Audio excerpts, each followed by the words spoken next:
everyone. This is Vernell with Christ Presence Restore. I know it has been a long time, but I realized that I was looking at numbers and listening to other people's videos, and I had my motives in my heart had started to change, and I don't want that. Why I do these little blogs is because I'm consistently listening and learning how God is restoring me more into his likeness as he's changing my thoughts into his thoughts, my ways into his ways. And as I had to pull away because we are in a world of instance, everybody wants to do a selfie. Everybody wants to show where they are, who they're with. And I don't need that. I don't want that. My heart's desire is to really bring someone back to Jesus Christ in the simplest way that I possibly can. And in that simple way, my truth is the truth of how Jesus Christ is transforming me more into his likeness, how he's removing those cares of the world from me and now allowing me to focus more on what his word says about me, who I am, and how I'm supposed to act and react. And most of all, how I am able to stand firm in those moments of adversity. And there has been lots of moments and weeks and months of adversity.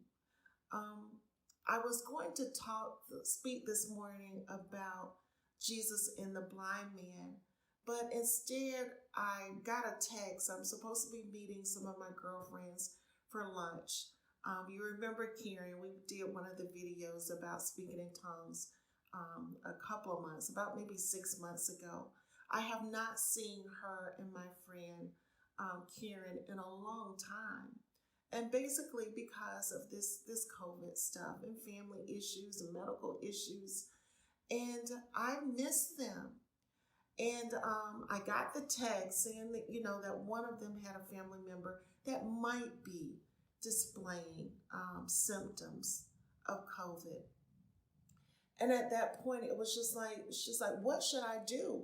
Do you guys still want to be around me? Do you still want to see me? And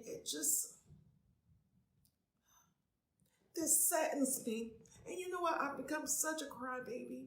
And I apologize for that. But every time I think that my heart has hardened up, God comes and he gives me a moment to where it becomes tender again, because with this mask and my job, I have to do some things that I don't like to do. It is totally out of my character. So I'm consistently trying to find a way to be firm and authoritative and still Christ-like. So when I'm given this choice to say, you know what, I love you so much that what the world says is dangerous, if I can go to a job and be around who knows how many people within a certain time frame, how and why would I forsake the gathering to be around people that I love and I care for? I need to be very careful, because where this world is trying to take us is to truly separate us. The word of God says that we should not forsake ourselves from gathering together. And that's not only in the church, but that's in family, friendships, and those daily things that we have to do. It's okay to go to the supermarket, and believe me, I know some who won't do that. They order everything over the internet, and someone brings it and sits it at the door, and when they're gone, they open their door and neglect those things. It's turning us into hermits. It's turning us into a people that, how can God continue to teach me what is wrong with me if I'm not in relationships with people? If I don't allow them to see the good, the bad, and the ugly in me. So this morning, it is like, as I said when my sister was sick, who are you? How can you, the government, store society, tell me that it's for my health and my safety to stay away? It's not. When I stay away from friends and family, my heart hurts. I become lonely. I have to fight off depression. And yes, I'm a believer in Jesus Christ. And yes, I have had moments to where I have had to fight being depressed.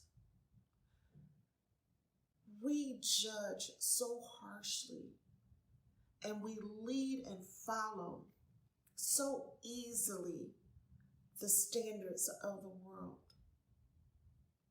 I challenge myself from this moment and consistently moving forward to not follow the world, but go down that narrow path, that narrow place. He says that the road to destruction is a broad road, but the path to Jesus is narrow. When we follow Jesus Christ, the things that we do, the things that we say, it might not make sense to the world, but let's not conform. Let's be transformed by the renewing of our mind, so we will know what the acceptable and perfect will of Jesus Christ is. At this moment, moving into his perfect will is for me to be able to fellowship with people that I love and people that I miss. So I implore you to please be safe. This is not a fake disease, and I'm not trying to say that it is, but we have many choices that we have to make. So in saying that, choose wisely. Let God lead and guide and direct you. Let him be your main focus. And if you're not living to where your light shines, turn that light on you and then get on your knees and say, God, please, as David says, if there's anything in me that is unpleasing to you, take it out. Thank you so much. I thank for those who had not unsubscribed, because it has been a while. And I hope to be more consistent moving forward, as I have learned so much. And part of that was knowing when to be quiet and knowing when to speak. That was a hard lesson for me, because it took me a long time to find my voice. So thank you, be blessed, and always put Jesus first.